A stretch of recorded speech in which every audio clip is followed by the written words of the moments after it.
Y es hermoso, es una hermosa parte del recorrido esta semana. Muy agradecido con Judith por leerlo para nosotros y Steve en inglés. Gracias y realmente gran porción, si te quedas a lo largo de la porción. Es el cruce del Mar Rojo y el faraón y sus ejércitos siendo arrojados al mar.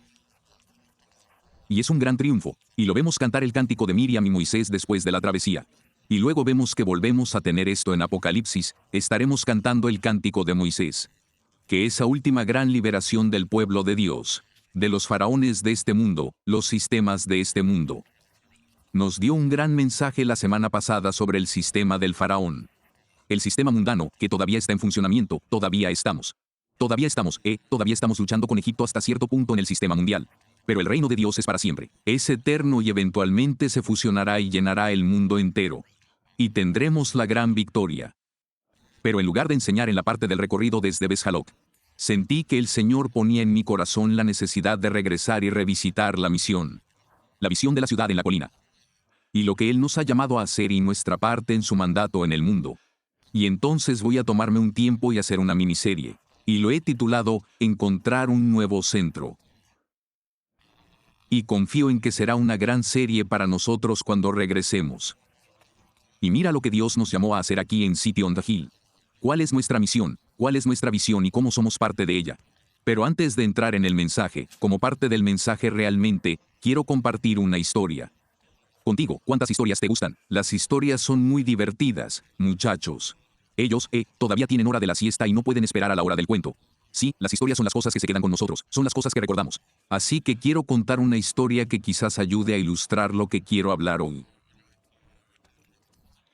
Y esa es la historia de las épocas pasadas, durante miles de años. Existía la idea de que la Tierra era el centro del universo. Y estaba claro, la gente podía verlo, no necesitabas mucha explicación. Por la mañana viste salir el sol en un lado del cielo y puesto en el otro lado del cielo. Y una vez al mes veías a la luna dar un giro alrededor de la Tierra. Y un año todas las estrellas hicieron su circuito y terminaron de nuevo en su lugar, y leemos en las Escrituras que durante la batalla Josué ordenó al sol que se detuviera. Así que los antiguos tenían esta idea de que la Tierra debía ser el centro de nuestro sistema solar y esa visión se mantuvo durante cientos, si no miles, de años. Se sostuvo teológicamente, se sostuvo filosóficamente, se mantuvo en suspenso entre todos porque lo que estaba claro. Podías verlo con tus ojos, podías ver el sol y la luna, las estrellas, y parecía que todo giraba alrededor de la Tierra. Y pude ver a dónde llegarían a esa conclusión. Pero había una anomalía y era la de los planetas. Los planetas simplemente no cooperaron con ese modelo. Su anomalía, los planetas simplemente se negaron a cooperar. Todo lo demás estuvo maravilloso, pero esos planetas podridos hicieron cosas extrañas. En realidad viajarían hacia atrás y acelerarían y iba más rápido y terminaba en diferentes lugares y eso dejaba perplejos a la gente. Pero ya sabes, ese estaba tan bien arraigado que la Tierra era el centro que están dispuestos a vivir esa anomalía y realmente la pasan por alto. Porque existe esta idea de que así son los planetas. Y nuestra palabra inglesa planetas viene de la palabra griega, planetaitos, y eso, que significa vagabundos. Y así entendieron que los planetas vagaban, y tenían un nombre para ellos, ese eres tú, por eso se llaman planetas. Porque vagan, no encajan con el resto del conjunto, no tienen un orden. Pero los matemáticos de la época idearon estas grandes fórmulas como para intentar explicar por qué estos planetas no encajaban con el resto de todo lo demás que podían dar una explicación y realmente no tenía sentido. Pero fue suficiente para silenciar la pregunta de por qué los planetas son tan diferentes. ¿Por qué no siguen las reglas como el resto de seres celestiales? Y aunque las matemáticas no funcionaron realmente, dieron algo así como una explicación de que, ustedes podrían decir, bueno, hay matemáticas detrás de eso. Por eso lo hacen, hay una fórmula matemática para eso, hay una razón, aunque nadie sabe realmente la razón. Pero tiene que haberlo, hay algo de matemática detrás, hay algo de ciencia, y son solo una anomalía, los planetas simplemente hacen lo suyo. Y esa fue la creencia generalizada durante cientos y miles de años. Y si cuestionas esa creencia, era como cuestionar la Biblia o cuestionar el sentido común. Todos podían ver el amanecer por la mañana, pero llegó un joven. Nicolás Copérnico, y Nicolás Copérnico es un joven interesante. Su padre murió a los 10 años y su tío lo crió.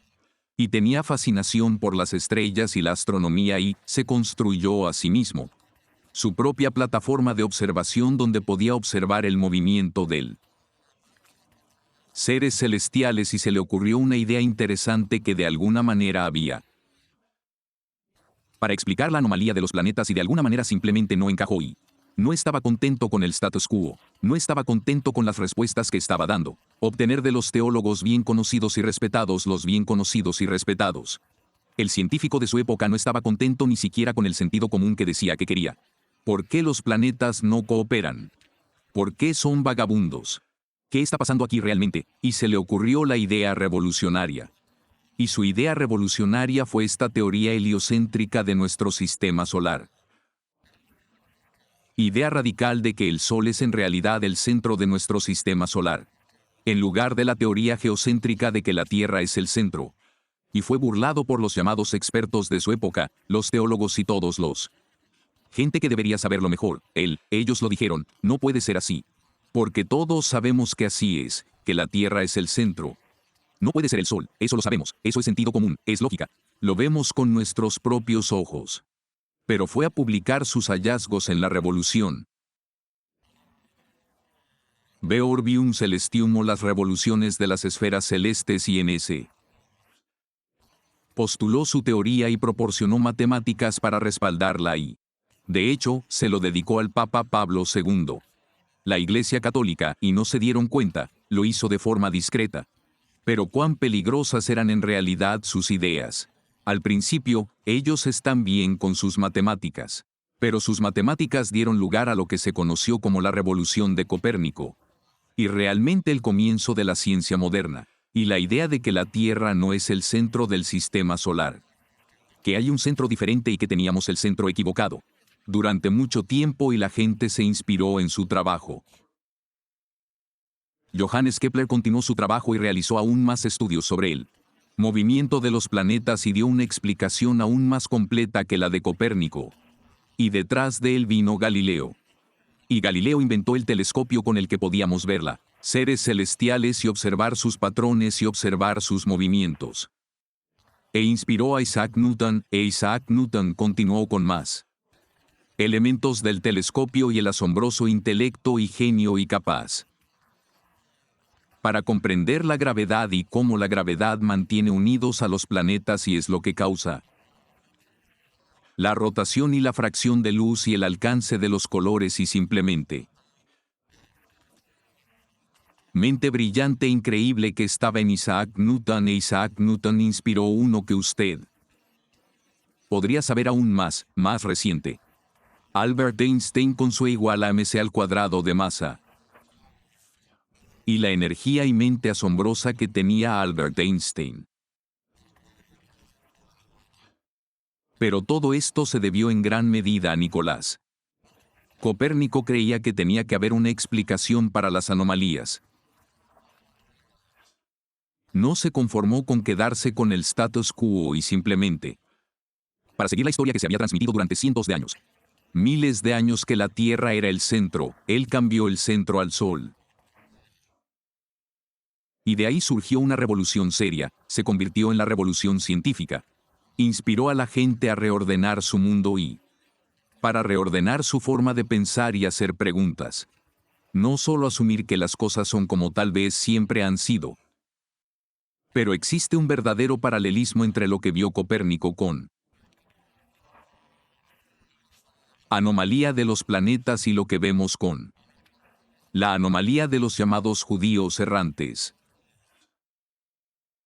Como Copérnico vio que había un cambio diferente. Había un centro diferente del universo, que los planetas no estaban alineados. No estaban cooperando, eran estos planetas errantes. Y tenía que saber qué era lo que los hacía vagar, y eso le hizo cambiar su forma de pensar. Para realinear todo el orden del sistema solar. Los judíos han sido esa especie de anomalía en la historia. La historia de la Iglesia enseñó que debido a que el pueblo judío había condenado a Cristo a la cruz, que Dios había condenado al pueblo judío a un vagar sin fin, que nunca volverían a tener su patria, que estaban condenados a vagar por la faz de la tierra, muy parecido a Caín, como una raza maldita, y no se alinearon con las restituciones. Fueron empujados de nación en nación, y se preguntaban constantemente, como los planetas. No encajaban en el modelo, la historia tenía una forma de dar definición a eso. Johnson vivió en los primeros 400 años de la época, después del Mesías, y fue conocido como el predicador de la boca de oro, lengua de oro, porque era capaz de dar estas grandes homilías y, desafortunadamente, sus homilías eran en gran medida contrarias a la idea de que los cristianos y los judíos debe estar conectado. No quería perder su congregación, todos los gentiles a los judíos cada año una Pascua, así que nos opusimos a la idea de que los judíos y los cristianos pudieran alguna vez conectarse. Pero estaba convencido de que Dios había terminado con el pueblo judío, que ya no eran el centro del plan de Dios. Y una de sus citas, hay muchas que citar sobre él, pero él dice que los judíos dicen que esperan ver su ciudad restaurada. No, se equivocan, el templo nunca volverá a levantarse, ni los judíos volverán a su sistema político. Su tierra, su gobierno, esa es solo una de sus citas. Pero estaba convencido de que Dios había terminado con el pueblo judío, que ya no eran el centro. Hay muchos teólogos que podría citar. Era una creencia muy extendida, al igual que la de que la Tierra era el centro del sistema solar. Así fue la creencia de que había un nuevo centro del plan de Dios, y que Dios había terminado con el centro de los judíos. Martín Lutero, aproximadamente en 1543, es imposible que Dios permita que su pueblo, si alguna vez lo hace, lo haga.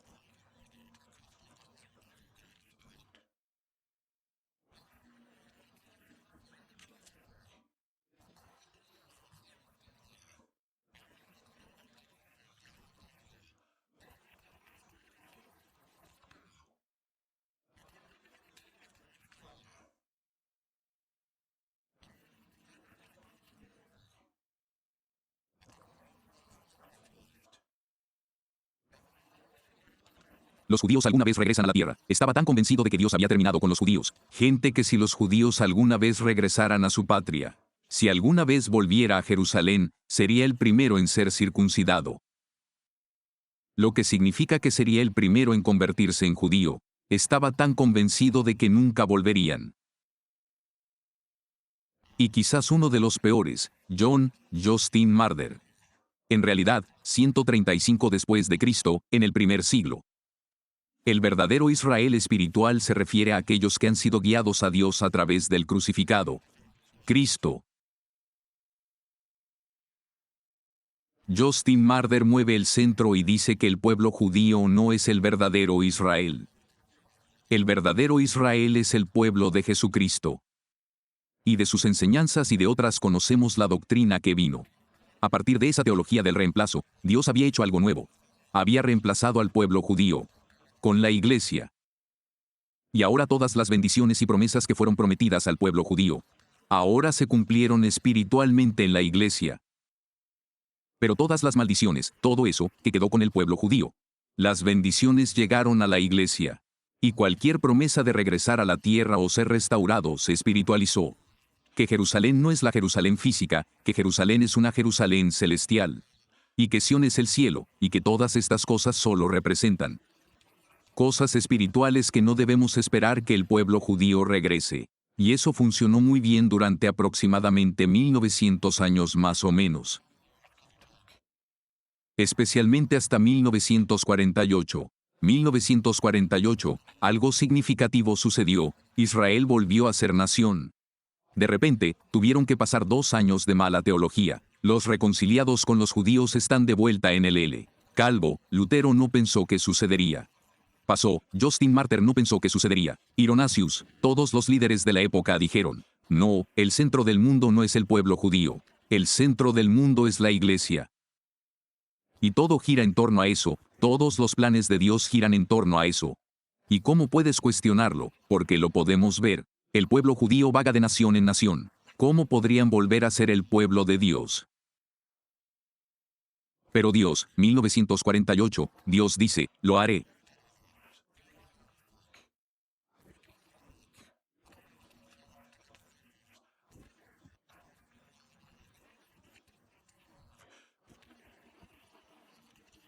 Milagroso de traer a judíos mayoritariamente seculares de vuelta a su patria contra su voluntad, a veces porque era su promesa.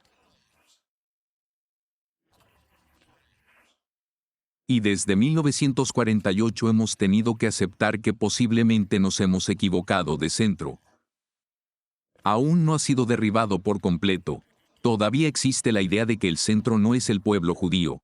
La teología del reemplazo aún sigue viva, el supersesionismo, esa idea de que la Iglesia superó a los judíos y los planes de Dios para el pueblo judío. Pero como este mapa de la Edad Media lo muestra muy bien, haré zoom en el centro del mismo. El centro mismo es Jerusalén con Europa a un lado. Hacia el otro lado, África abajo, eso me gusta. Las Américas tienen un poco de paz allí abajo en la esquina izquierda. Estados Unidos no es realmente el centro de Europa. El mapa fue dibujado en Europa, conozco América, todos los mapas americanos ponen a América en el medio. Supongo que ya sabes, tal vez los franceses, pero su país en el medio. Pero el verdadero centro, Jerusalén. Y tenemos que reconciliarnos con 2 años. De un centro que quizá no era el centro adecuado. Y reconciliarse con la idea de que Dios siempre tuvo un centro del universo. Y la razón por la que los judíos no encajaban en el modelo, es porque nunca han dejado de ser modelo. No encajaban en el ciclo de todo lo demás. Aunque los teólogos, aunque los dirigentes, aunque los llamados intelectos de la época se equivocaron. El plan de Dios siempre ha sido verdadero, y tanto. Nicolás Copérnico fue radical en su época. Así son las personas que dicen que Dios no ha terminado con el pueblo judío. Que siguen siendo el centro de su plan, siguen siendo la niña de sus ojos. Aleluya, Jerusalén es el centro del mundo. Leemos las profecías de que la ley saldrá de Zeta. La palabra del Señor desde Jerusalén. Que Jerusalén sea una alabanza en toda la tierra. Levántate, resplandece, porque ha llegado tu luz, la gloria de Jehová ha nacido sobre ti. Amigos, vivimos en uno de los días más grandes de toda la historia. Vivimos en los días después de 1948, tenemos que ver el cumplimiento de los siglos. Tenemos que ver el cambio que va desde un centro que nunca fue destinado a ser el centro de regreso al centro que Dios había establecido. Dios no ha abandonado sus promesas. Dios no ha abandonado al pueblo judío, y eso cambia. Todo lo que cambia nuestro centro de gravedad. Dices, sabemos eso, entendemos eso, rabino, bueno, eso es bueno, ustedes son el coro. Pero no de un entiende que.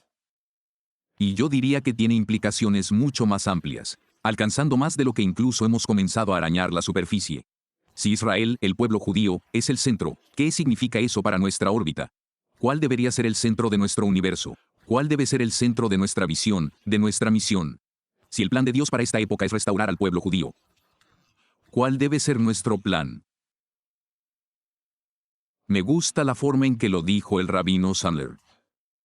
Muchos desconocen la manera en que el cristianismo ha mirado a Israel a lo largo de la historia, y cómo esos puntos de vista han impactado nuestra comprensión de Dios hoy. Él escribió el libro El Factor Israel. Creo que lo entiende. Tiene que haber un cambio, tiene que haber una nueva alineación. Tiene que haber una órbita que suceda. Tanto como Copérnico encontró un nuevo centro, pero el centro no era la Tierra, el centro era el Sol. Así que nosotros también necesitamos un realineamiento que tenga como centro a Israel y al pueblo judío. Que el plan de Dios es que Israel se levante y brille, que Israel sea una luz para las naciones. Aleluya, que hay un centro glorioso. Eso nunca se fue, puede que haya disminuido, puede que haya estado de alguna manera escondido. Pero hay un misterio que ha sido revelado, un misterio que estamos viendo. Un misterio que se desarrolla ante nuestros ojos. Misterio que está sucediendo, y la gente está empezando a despertar en todo el mundo. Están empezando a ser arrastrados por la gran fuerza gravitacional de Israel. Y el plan de Dios para Israel, el plan de Dios para el pueblo judío. Apenas estamos empezando a ver los límites del universo, empezando a ver los bordes del sistema solar, los bordes de lo que Dios quiere hacer. Y por eso estamos aquí en City on the Hill. Para dar testimonio del nuevo centro, para dar testimonio de que Dios no ha terminado con el pueblo judío. Eso fue y será otra vez. Sé que esto tiene implicaciones. ¿Cuál es el plan y el propósito de Dios para la Iglesia? Si Israel es el centro. Regresa para nuestro estudio. Las implicaciones son importantes. Las ideas de Copérnico tuvieron una revolución. No se trata de mantener el status quo, y por mucho que sus ideas eran desafiantes. La idea era que Israel es el centro y el pueblo judío es el centro. Sé que lo hemos logrado, nos hemos dado cuenta la mayoría de nosotros. Pero no creo que hayamos visto todavía todas las implicaciones. Creo que apenas estamos empezando a ver las implicaciones. Creo que Israel apenas está empezando a ver las implicaciones. Creo que el pueblo judío está empezando a ver las implicaciones. Los judíos mesiánicos están empezando a ver las implicaciones. Acciones, creo que todavía se avecina un cambio. Creo que lo vemos, pero nos hemos alineado con ello. Nuestra órbita gira realmente en torno a lo que Dios está haciendo con el pueblo judío y con Israel. Creo que sentados en la colina nos vamos orientando hacia ella. Creo que esto tiene implicaciones para nosotros. Hablaré de ello la semana que viene. Creo que es importante que tengamos el centro adecuado. El centro de nuestra gravedad está centrado en la gravedad de Dios. Que estamos en sintonía con lo que hace. Nos subimos a su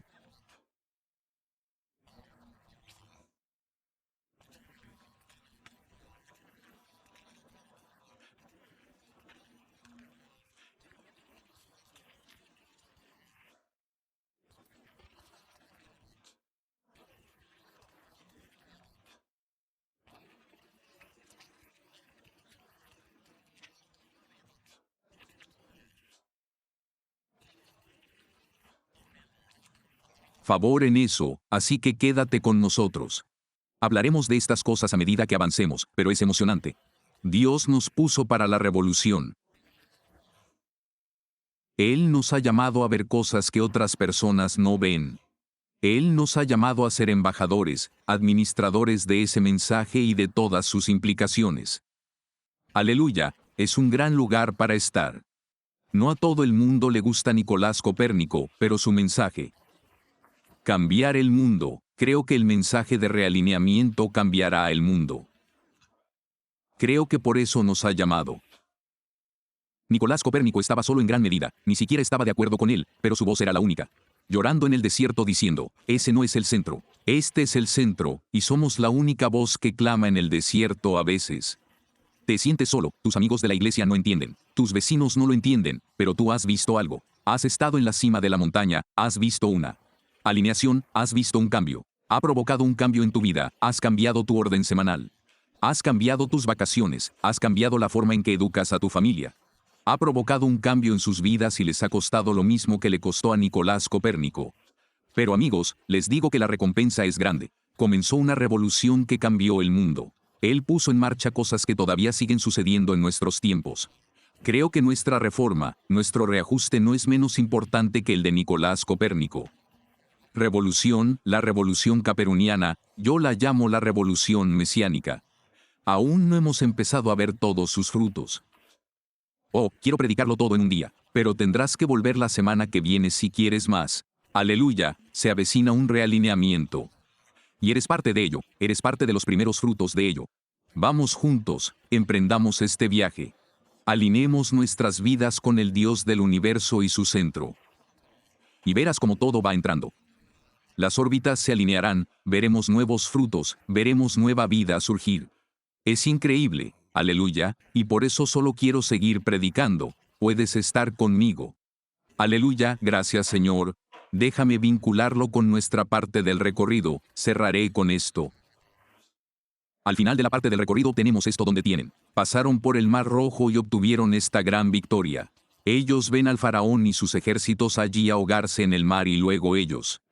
Consiga esto al final de la parte de Torore, después de que las aguas se vuelvan dulces y el maná y todo lo que sucede aquí en nuestra parte del recorrido y las pruebas.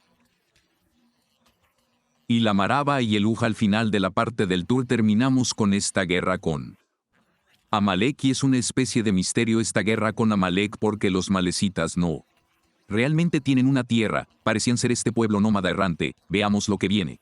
De Esau.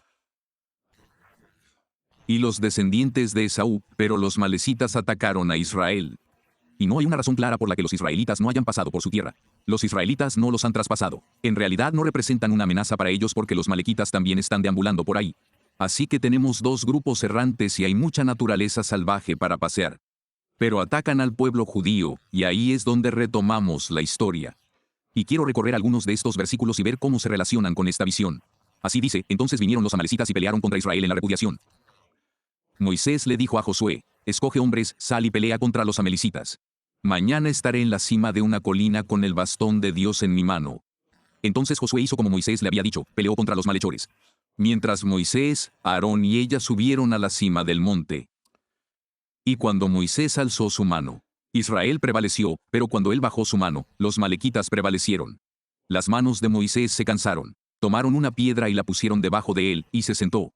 Aarón y ella levantaron sus manos, una a cada lado. Así que sus manos se mantuvieron firmes hasta que se puso el sol. Entonces Josué derrotó a los amalecitas y a su ejército a filo de espada. Aarón le dijo a Moisés, escribe esto para memorial en el libro, y repítelo a Josué. O borraré por completo la memoria de los malaquitas de debajo del cielo. Entonces Moisés edificó un altar e invocó el nombre de Adoni. Jehová es mi estandarte. Luego dijo con la mano, sobre el trono de Alí habrá guerra con Amalec de generación en generación. ¿Qué está pasando aquí en esta sección, estos versículos? Amalec, los malequitas, atacan al pueblo judío, parece. Provocados, simplemente los atacan. No tenemos una razón real, la escritura no nos da una razón. No invadir su tierra no representa necesariamente una amenaza para ellos. ¿Qué está pasando? Simplemente atacan a Israel. Y luego Dios dice, elimínenlos. Pero luego dice, vas a tener guerra con Amalec en cada generación. ¿Cuál es el problema? Ya sabes, eliminarlos, pero tenemos este mandato. Deshazte de Amalec, elimínalos. Dijo, vamos a tener una guerra con ellos de cada generación. Entonces, ¿qué está pasando aquí? ¿Quiénes son estas personas? Yo diría que Amalec es la imagen del antisemitismo temprano. No hay ninguna razón real para odiar. Quizás sea lo de Isaac Jacob, pero parece que es simplemente antisemitismo puro y frío. No le gustan los judíos porque son judíos. Y Dios dice, eliminadlo, es necesario erradicar el antisemitismo, pero no. Que cada generación vas a tener esta pelea con. Que cada generación el pueblo judío ha tenido que lidiar con el antisemitismo. No importa en qué país del mundo se encuentre, el antisemitismo es irracional. Ilógico, no podemos señalar con precisión por qué Inglaterra, por qué España, por qué los pulgramas, por qué el Holocausto. ¿Por qué el 7 de octubre? ¿Por qué las atrocidades? ¿Por qué los campus universitarios? ¿Dónde está la indignación por Ucrania? Nada, millones de vidas perdidas allí. ¿No ves a la gente marchar en las calles por Ucrania? ¿Por qué? ¿Por qué el pueblo judío? ¿Por qué hay más resoluciones de la ONU contra el pueblo judío que contra cualquier otro pueblo? Podríamos recorrer la historia y decir, ¿por qué? Y todos ustedes son mesiánicos. Puedes responder a la pregunta, antisemitismo. Y ciertamente es así, es irracional, es ilógico. Pero hay una respuesta que creo que encaja. El pueblo judío recuerda a la mundo que Dios es el centro. El pueblo judío es el que le dice al mundo entero, hay una anomalía aquí, no marchamos como el resto de las naciones. Hemos sido expulsados de casi todas las naciones, no hemos abandonado a nuestro Dios. Hemos sido perseguidos, hemos sido asesinados, hemos sido masacrados. Hubo holocausto, hubo protestas, antisemitismo, pero prevalecimos. Aún así decimos, farsa. Israel, aún así decimos Om Israel High, no importa cómo nos persiguen, permanecemos. El pueblo judío es la anomalía de los planetas. No recorren el circuito como todo el mundo, marchan a un ritmo diferente. Marchan al tour de Adonai, lo entiendo en gran medida han sido seculares. Pero ha habido un remanente que se ha aferrado al Dios de Abraham, Isaac y Jacob, y a pesar de todo de las naciones. Mantienen su órbita alrededor del único Dios verdadero, no encajan, su anomalía. Tenían razón al decir que eran vagabundos y al decir que volvían a casa. Porque no hay lugar, no hay hogar para el pueblo judío. Excepto la tierra de Israel, la tierra de los judíos. Así que, por supuesto, había un vagabundeo que iba a suceder. Pero amigos, el peregrinar está llegando a su fin. Pero el pueblo judío sigue siendo la señal que dice, hay un centro, y no eres tú. Hay un centro, se llama el Dios de Abraham, Isaac y Jacob. Hay un centro y es su palabra. Hay un centro de gravedad alrededor del cual todo gira.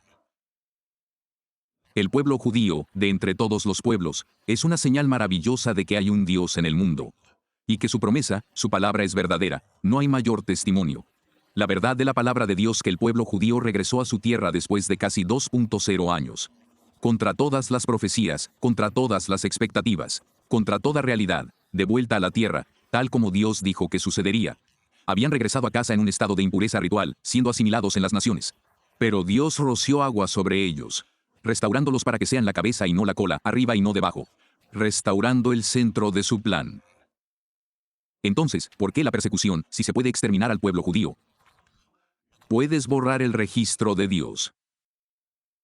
Si eliminas la anomalía, puedes tener cualquier centro que quieras. Pero el pueblo judío es esa anomalía que se niega a encajar en el circuito. Las órbitas de las naciones y amigos, si vamos a tener la victoria sobre el antisemitismo. Vemos una modelo aquí con Aaron y ella. Digo victoria únicamente sobre el antisemitismo. Cuando los judíos y los no judíos se unen, dices, ¿cómo logras sacarle eso a Aarón y a ella? Bueno, Aarón y ella son interesantes, están sosteniendo los brazos de Moisés. Mientras sus brazos estén en alto y alabando, hay victoria. Mientras el pueblo judío siga haciendo lo que está llamado a hacer. Sed adoradores de mí, hay victoria. Hemos visto que a lo largo de la historia, cuando el pueblo judío lo adoraba, Dios trae la victoria, pero los brazos se cansan. No es fácil, el antisemitismo es algo muy pesado de soportar, lo mismo ocurre con el trabajo. Para nosotros, por cierto, si quieres la victoria, empieza a alabar. Quiero decir que el pueblo judío nos enseña que, si quieres la victoria, tienes amalecitas en tu espalda, comienza a alabar. Aleluya, levanta tus manos y comienza a alabar. Si estás pasando por algo difícil, lo que tienes que hacer es no llamar a tu madre. Tu hermano y tu hermana están bien. Si te van a ayudar a orar, si te van a levantar los brazos. Genial, si solo van a sentarse allí y quejarse contigo. No los llames, consigue a alguien que te ayude a levantar los brazos. Consigue a alguien que venga y diga, estoy alabando contigo. Estoy ahí contigo, estoy levantando tus brazos. Te voy a dar un pasaje de las Escrituras, te voy a dar una canción. Voy a ayudar a sostener sus brazos, amigos, ustedes quieren la victoria en la batalla. Consigue que alguien te ayude a mantener los brazos en alto. No se lo digas a la suegra. Al respecto, a menos que ella te levante los brazos. Ella te ama y luego te ama. Ella solo te dirá lo que hay en su corazón. No se lo digas a tu mejor amigo, díselo a alguien que te ayude a sostener los brazos en alto. A veces recurrimos a las personas equivocadas para que nos levanten los brazos. Si quieres conseguir la victoria, consigue algo que vaya junto a él. Aleluya, hermano, aleluya, hermana, vamos a empezar a alabar. Encendemos el CD y transmitámoslo. Vamos a por ello, vamos a correr la voz, vamos a declarar alabanza sobre la situación. Amigos, verán la victoria sobre lo que sean esos malequitas en su vida. Aleluya, consigue algo que te ayude a levantar los brazos. Doy gracias a Dios porque ha traído aquí a algunas buenas personas para ayudarme a levantar los brazos. Todos necesitamos algo. Oré, Señor, envía a algunas personas. Creo que Dios está con Mitch, con Ron y con Shamashim de traer a Luis junto con la gente y dice, estamos contigo, Rabino, te sostenemos los brazos en alto. Estamos contigo, vamos a alabar contigo, te estamos sosteniendo. Amigos, es cuando obtenemos la victoria, cuando comenzamos a alabar, aleluya. Entonces, ¿cuál es el mensaje sobre Aaron y ella? Jos cree que Moisés es la imagen de Israel, siempre y cuando Israel esté adorando. Las batallas, el Señor está haciendo la batalla, cuando Israel baje sus armas. Se mete en la carne, no tanto. Cuando Israel adora obtenemos la victoria, entonces ¿quién es Aarón en ella? Aarón es la imagen de Aarón. Él es del león judío, los levitas. ¿Quién es ella? No está muy claro en las Escrituras, los sabios no son muy claros al respecto. En la Biblia hay dos palabras, dos explicaciones diferentes para ella. ¿Él es el padre de Caleb o es el hijo? Yo digo que es ambos. Ambos, ¿cómo puede una persona ser ambas cosas? Vale, dos personas diferentes, mismo nombre. Muy simple, Caleb. Caleb tiene un nombre paterno. Caleb nombra a su hijo como su padre. No es demasiado radical pensar que pondría a su hijo el nombre de su padre. Si ese es el hecho, creo en las Escrituras que podemos construir ese caso. Entonces él no es judío, tenemos a Aaron. Los judíos levantando la nación de Israel, y tenemos al no judío. Deja una imagen de judíos y no judíos mesiánicos, uniéndose para levantar las manos de Israel. Amén, tenemos un papel en esto, los no judíos, Nosotros tenemos un papel, pueblo judío, tenemos un papel en esto, judíos mesiánicos, tenemos un papel en esto. Israel necesita que le ayudemos a levantar las manos. Por mucho que todos necesitemos que alguien individualmente levante las manos, Israel necesita que algunos levanten las manos. Simplemente me cansé de estar en contra de todas las naciones del mundo. Pero amigos, mientras intercedemos, mientras oramos, mientras adoramos, levantamos las manos de Israel, y cuando lo hacemos, la victoria es del Señor. Amén. Así que me encanta la imagen de Aaron y ella en la montaña, sosteniendo los brazos. Amigos, estamos llamados a levantar los brazos y Dios tiene un plan para las naciones. Él tiene un plan para el pueblo judío, juntos mientras elevamos la nación de Israel. Veremos grandes victorias, amigos, eso es lo que estamos llamados a hacer. Eso es lo que consume el corazón de Michan Rosselli. Rosselli ha estado por aquí, ha dicho unas palabras. Dios conecta cristianos y judíos y ella lo está viviendo, lo está viviendo. El jardín del holocausto es solo una manifestación física de lo que Dios puso en sus corazones espiritualmente hace años, el programa de televisión. Y hacer cosas para conectarnos, porque nos necesitamos unos a otros en esto. Dios no lo va a hacer solo. Él nos necesita y no lo va a hacer solo con el pueblo judío. Y no lo va a hacer solo con los cristianos, los va a reunir. Ambos debemos sostener los brazos del pueblo judío de Israel. Cuando hagamos eso vamos a ver grandes victorias. Apenas hemos comenzado a ver lo que Dios va a hacer. No sé ustedes, pero he leído sobre los límites de Israel. En realidad llegan hasta el río Éufrates. ¿Quieres hablar del río al mar? Creo que un día lo veremos desde el río al mar, río Éufrates hasta el mar Mediterráneo. Aleluya, está previsto, ya está dado, sucederá. Aleluya, pero todavía hay amalecitas, todavía son enemigos del pueblo de Dios. Mientras levantamos los brazos, mientras adoramos, Israel verá grandes victorias. Estás conmigo, ese es el llamado de Dios, creo para la ciudad en la colina. Amén.